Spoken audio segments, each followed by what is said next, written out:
Good morning, everybody.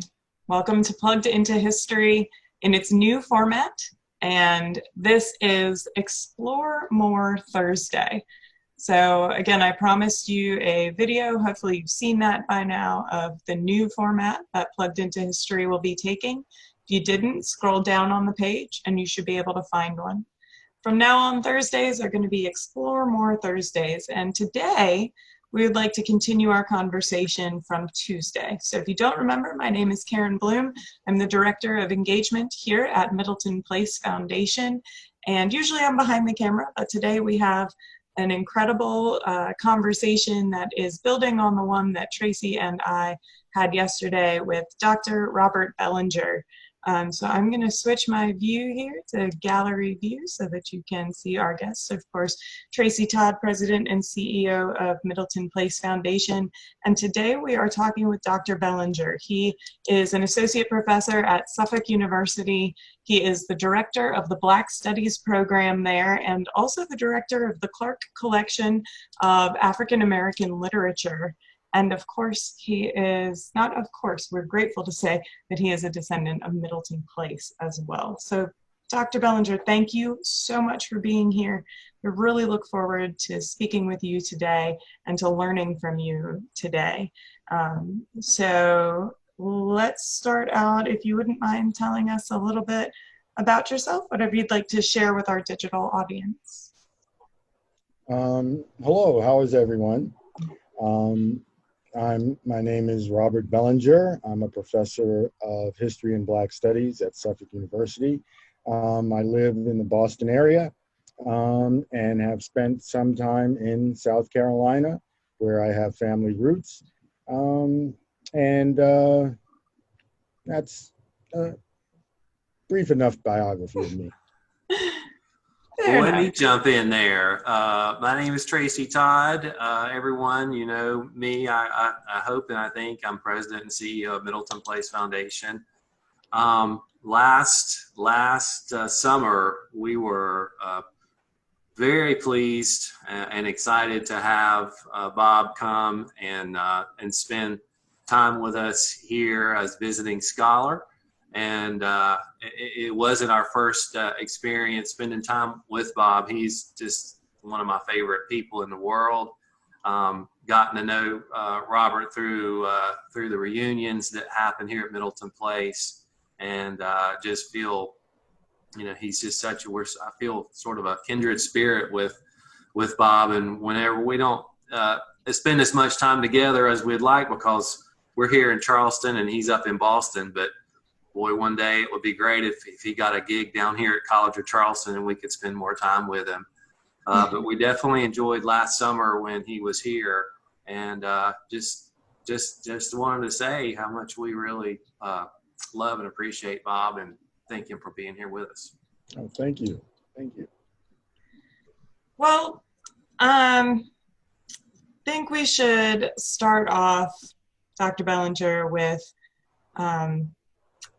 picking up some of the conversation that we had on Tuesday, which included talking about how history and how the foundation of systemic injustice really lives at places like Middleton Place, and how the history that we tell can and should be an instrument to help and educate everybody about those systems and those inequities in the system, and how they directly relate to today, not just the way that society is structured, but especially when we see tragedies unfold right before us over and over and over again. And so is there anything that you can point to for us to talk about how Middleton Place either can or does make these connections between the past and the present?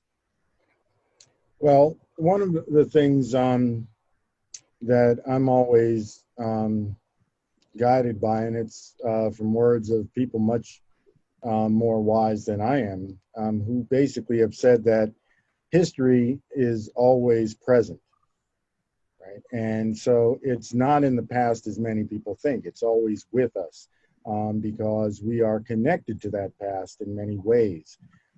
And I think one of the biggest challenges that we have in the United States is how do we talk about that past? And how, especially, do we talk about the difficult topics from that past? And what we have to understand is that there really isn't just one American story. There are multiple, and we are seeing playing out in front of us two versions of that story. And these two different stories are intertwined, of course, but they are different. And if we just look at Middleton Place, for example, when we talk about the Middleton family, one of the things that's very important is that they were active in the colonial governments, that one of them signed the Declaration of Independence, and they were part of building the nation, which is very important. But we also talk about the fact that they were slaveholders. And so we're engaged in withholding liberty. So around this question of liberty, we have a real challenge, because liberty, in the strict American sense, looking at mainstream, also involved the right for whites to hold Black people in slavery. That was part of their liberty. That was part of their economic justice, their economic, viability was that right. For those people of African descent, liberty meant the right to not be held in bondage.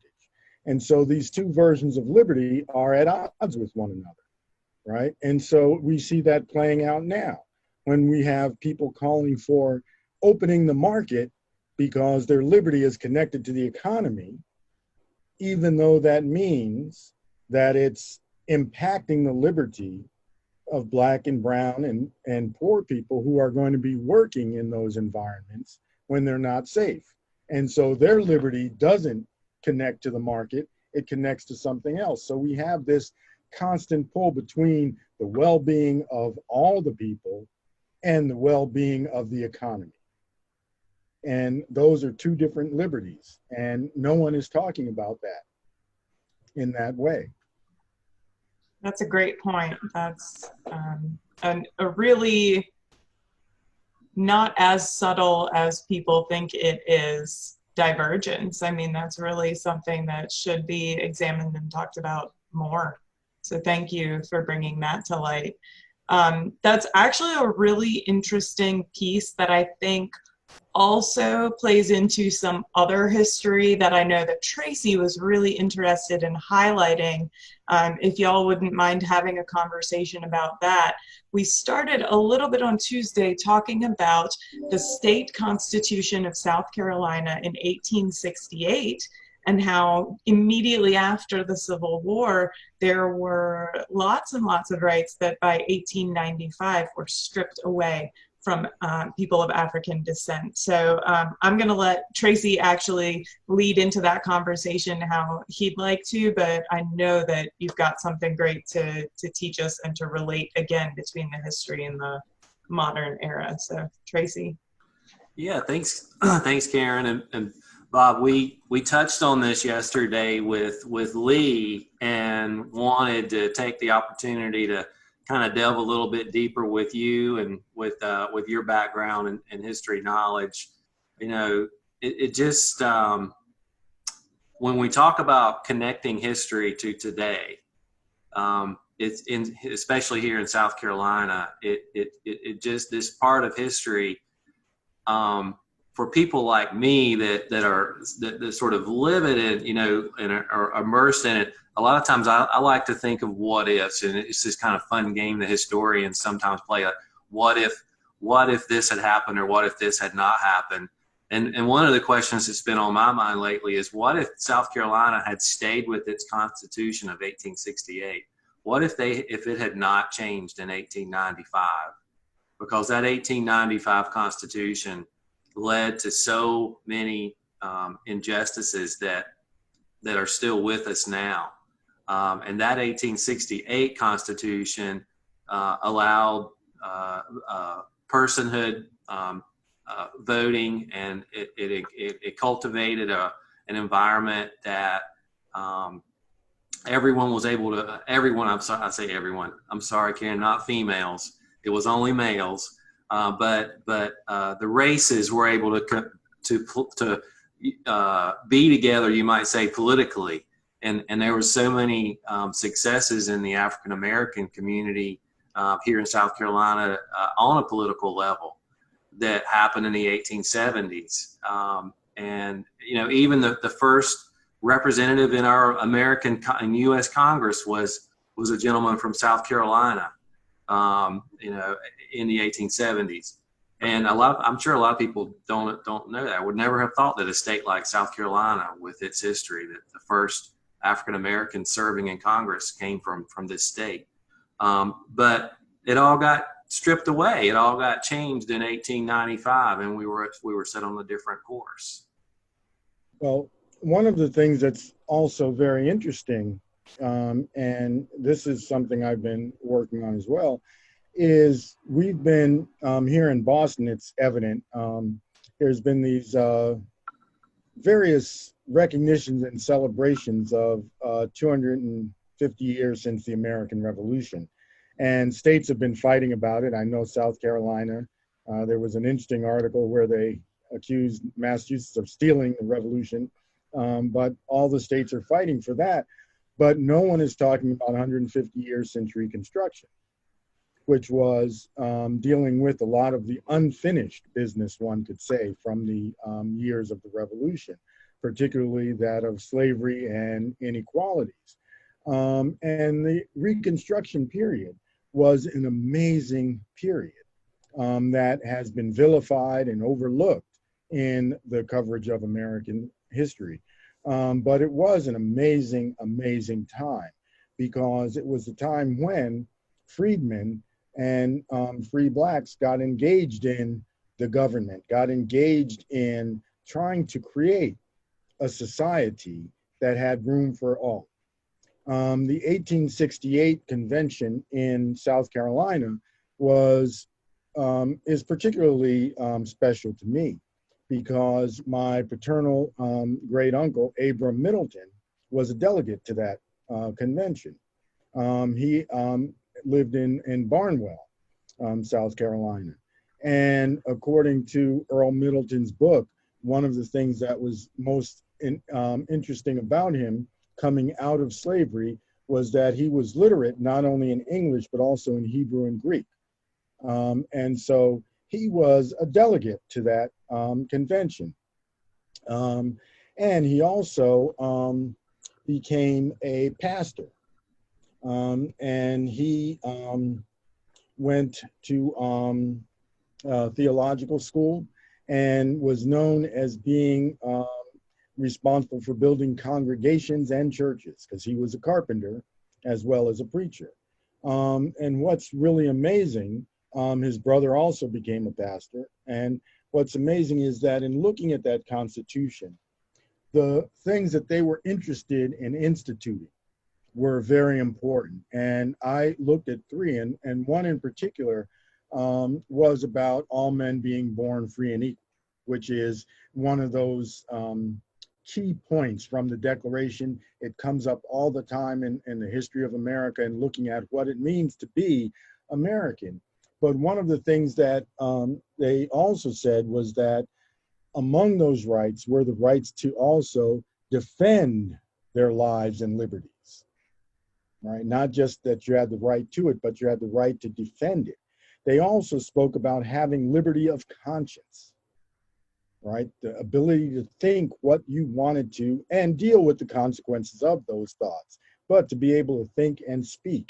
And so this Constitution was one that really was written from those who had been written out of the previous Constitution of the United States. And this was taking place in all of those states in the South. However, almost immediately by 1776, with the ending of Reconstruction, efforts were afoot to change those constitutions, as those who had been supporters of the Confederacy regain control of government and institutions, the move came to disenfranchise Black people, which was done in South Carolina by 1895, and was done in other states by the beginning of the century. And so it was a denial of voting rights that had been given. And the sad thing about it was not just that it was those forces that took over the government again, but the federal government also turned a blind eye towards it. And so you had an increase in violence towards Black people. You had an increase in violence towards economic institutions, political institutions, and it led to huge amounts of death and so forth. And one could probably make some parallels with what's going on right now today. I'm not going to make them right now. I'll let folks think about it. Well, and Robert, it led right into Plessy versus Ferguson. I mean, it was the next year, Yeah.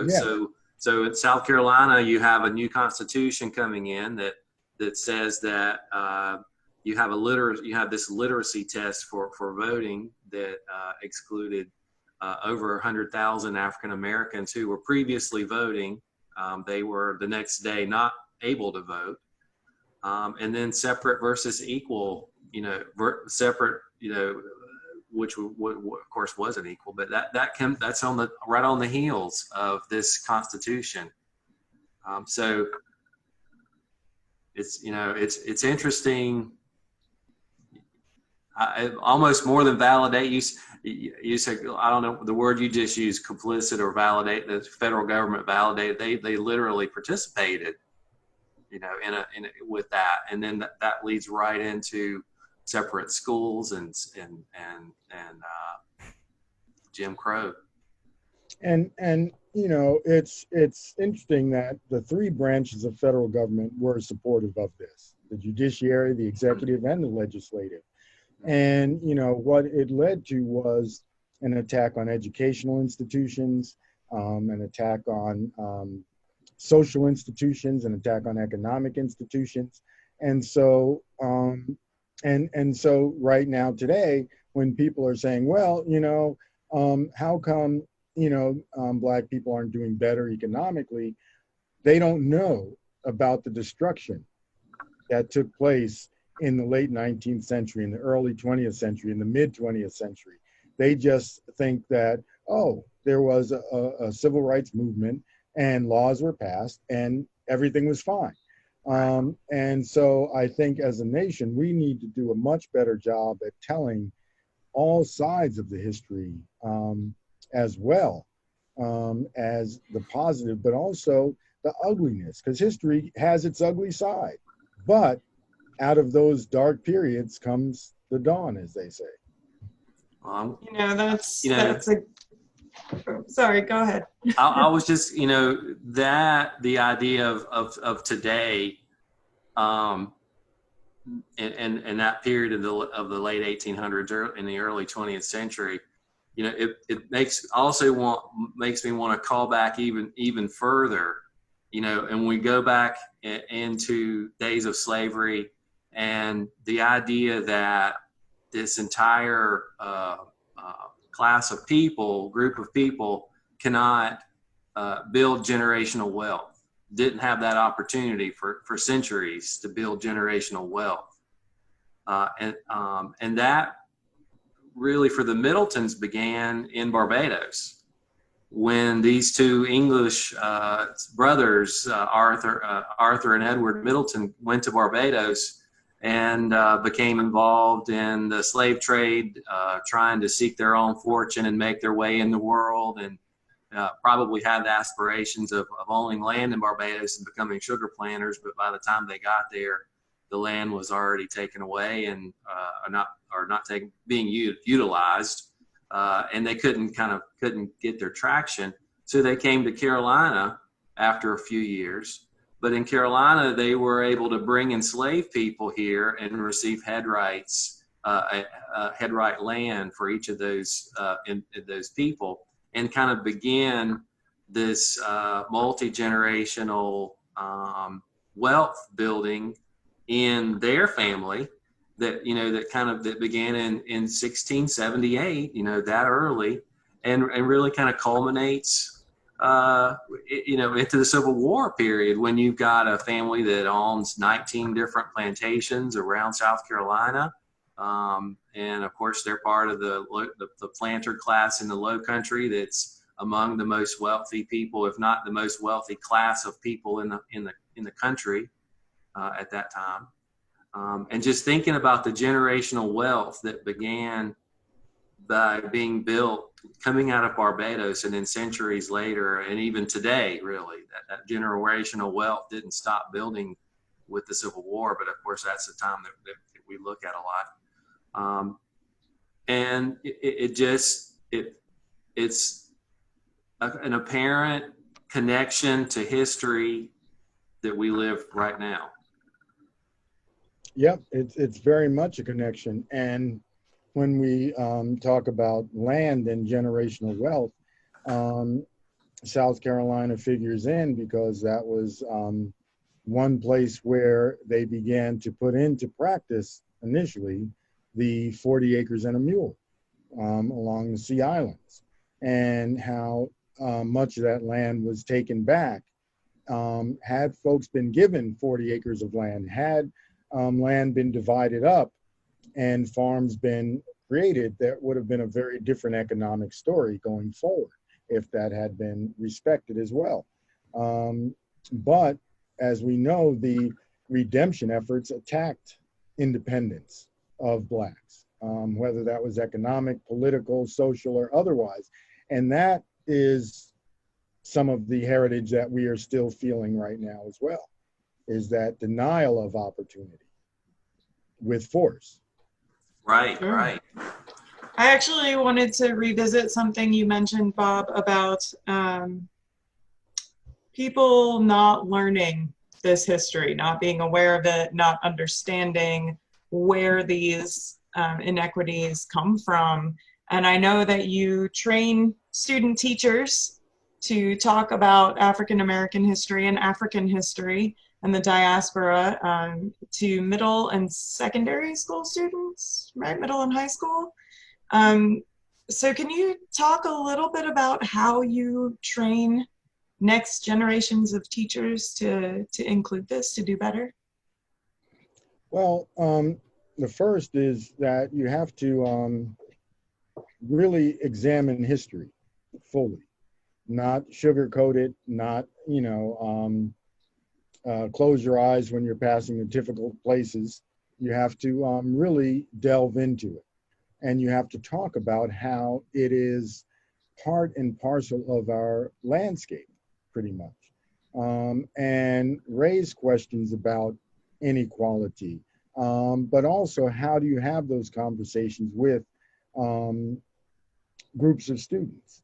How do you create a safe space in a classroom where those conversations can be had? Because that's what's important, is to have that space, whether you're in the classroom or in the field. They have to know that their comments will be respected, will be heard, will be addressed, even if they are wrong-headed, right? But that we're there to learn.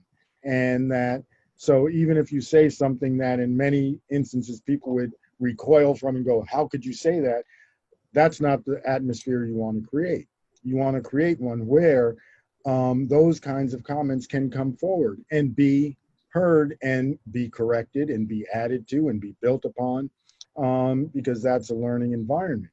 And we have to be aware also of the world around us and where we are, and try to connect the history that we are studying to the places we are, right? It does no good for me to ignore the history of Boston, but to talk about California. Now, I'm not saying I only talk about the history of Boston, but you have to really make the place that you are real. And then you can build on that to connect to the rest of the country, the rest of the world. So that's important. I was thinking as I talked about liberty, that right in Charleston, in your backyard, you have one of the prime examples of that contradiction down in Liberty Square, which was where the Liberty Tree in Charleston was. And one of the big voices haranguing the Sons of Liberty was Christopher Gadsden, right? Who talked about liberty, etc., but his economic liberty was connected to Gadsden's Wharf, which was where many enslaved Africans were brought into Charleston. And so you have this conflicting image of liberty visually right there, stone's throw from each other. And that's a lesson that could be talked about and examined, especially today when one of the symbols that those who are marching with AR, whatever the guns are, I don't know, but one of the symbols they use is the Gadsden flag, right? Don't tread on me. And so at the same time that they're pulling up that symbol, not knowing that Christopher Gadsden was treading on some liberties, many liberties. So those are the kinds of lessons that could be brought forward in a way that is relevant to now, as well as understanding of the past. Yeah, amen, Robert. You know, when you were just talking about your students and having those conversations, it reminded me of our friend here at Middleton Place, Jeff Neal. It's our director of interpretation, and this story that he tells, I think, is a fantastic story. He's giving a tour one day about slavery at Middleton Place and talking about the enslaved people. And after it was over, he asked the group if they had any questions. And a lady, of course, a white lady, most of our visitors are white, taking these tours, asking these questions. She says, "Hey, you've taught me a lot today. I didn't realize that slaves had children." And Jeff says, she just immediately, her face turned red. She was embarrassed by saying such a thing, that of course they did. And she felt horrible for saying, or, just so embarrassed. And Jeff said, "Wait, no, you are opening the door for a conversation about enslaved people, that they were human beings. They were people. They were mothers and fathers just like us." And so it opened the door. She felt horrible, but yet it's like, no question's a bad question if it opens a door to a conversation like that and opens someone's mind to a new way of thinking. And that also points to an underlying issue that we are seeing now as well, and that is the unwillingness to recognize a common humanity. To not think that enslaved people would have children is to think of them as something other than yourself, as not being part of the human family. And that is a problem. And often people feel like horrific treatment of Black people is justified because they're not like us. They're different. So they don't embrace that common humanity. When they talk about protest and they say, and their protest and they did this, I don't hear an hour usually, and so if we're not able to recognize a common humanity, right, that we breathe the same air, that we eat the same food, that we want basically the same things in life, then we're going to have continued problems, right? And so just, the idea of wanting to breathe the free air of liberty, right?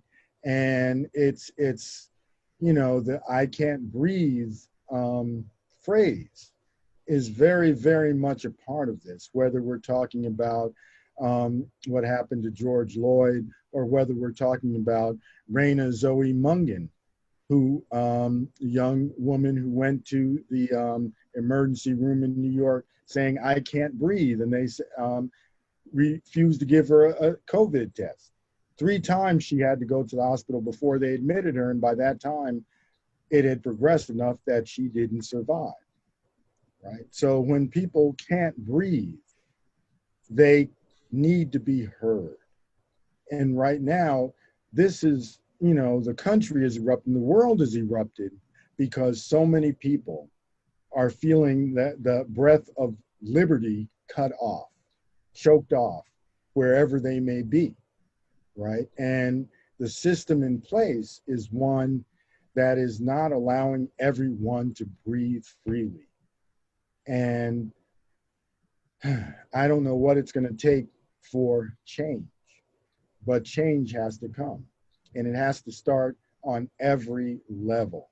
Substantive changes, not just cosmetic changes where we add a few diverse faces, but we have to change even the structure of power, the way that we think about power, the way that we think about decision making, right? And who makes decisions, right? Do we include those people who are most impacted by it? Even just the idea, for instance, that $1,200 stimulus check was going to help people survive, right? That doesn't even pay rent, right? But the people who made the decisions would never have to survive on $1,200, not even for 1 week. So how do we open things up so that voices of those who are not heard begins to get heard?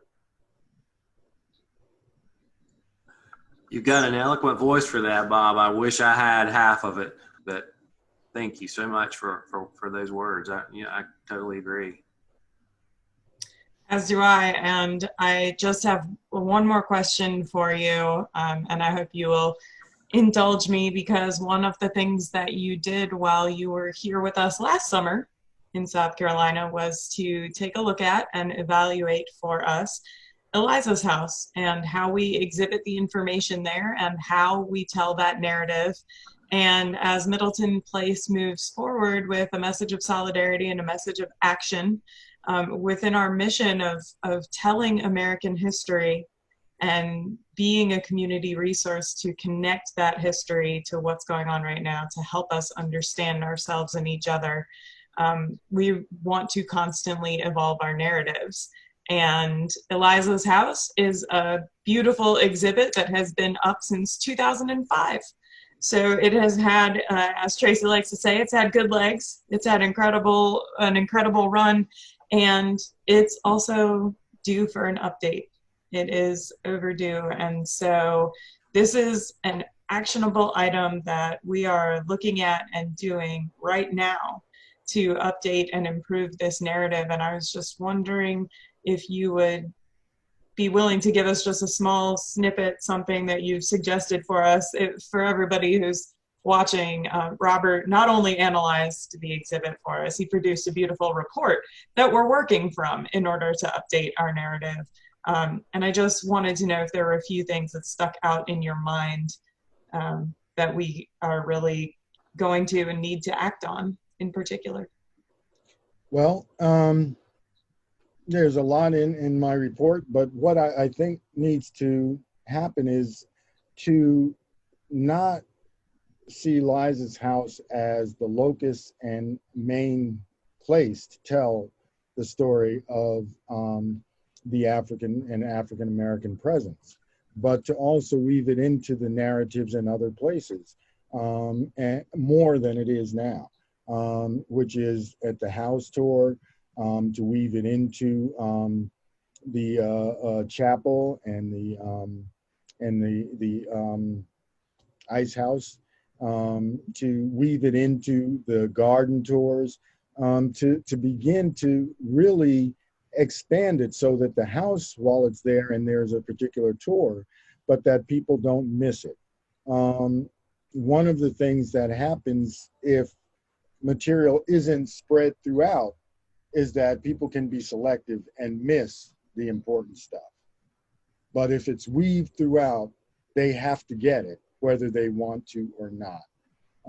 And in doing that, it will help them to see that it's okay to deal with this material.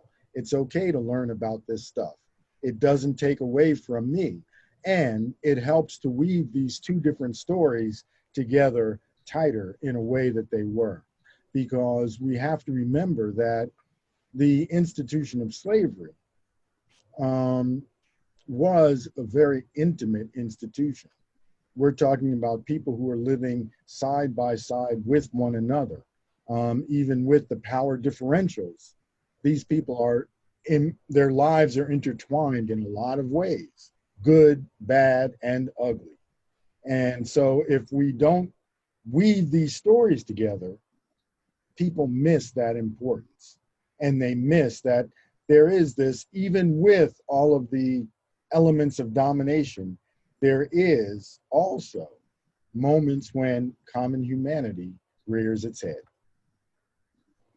Thank you so much. That's great. And we are taking action on all of those things. And I think you've given us a beautiful gift when you talk about the breath of liberty and how the reality of liberty means opposing things, not just different things to different people, but in some cases opposing things to different people. And that is certainly an aspect of narrative that I think we can really use and really take action with. So thank you very much. Is there anything else that you'd like to share? Tracey, do you have any other questions for Dr. Bellinger as we finish up the conversation just for today? Not for good, but for today. Oh, no, not for good. I'm just thankful for Bob. I'm thankful for the time together with him as always, and look forward to him being here with us again at Middleton Place, hopefully soon. We've had to take a pause in our partnership program with Suffolk this summer because of COVID and everything, and we're certainly looking forward to rejuvenating that next summer and having Bob back. Definitely. And in 2021, there's another reunion coming up. So I'm looking forward to having Bob there for that. We'll probably talk to him about conducting a session for all the Middleton. So thank you, Bob. Thank you, Tracey. Great talking to you. And Carin. Great talking to you.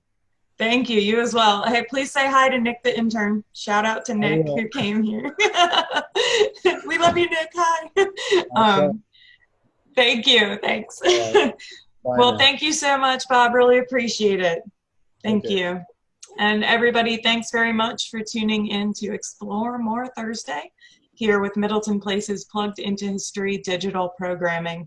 Really appreciate you being here. Make sure that if you have any other questions, hopefully you've been dropping questions in the comment section, but if you haven't been, you can now, and we'll make sure to forward those questions to Dr. Bellinger and get some answers for you that we can share here in the comments. So thank you all so much. Tracey, thanks for being here. Dr. Bellinger, Bob, thank you so much for joining us. We will hopefully talk to you again very soon. Thank you very much. We'll see y'all another time. All right.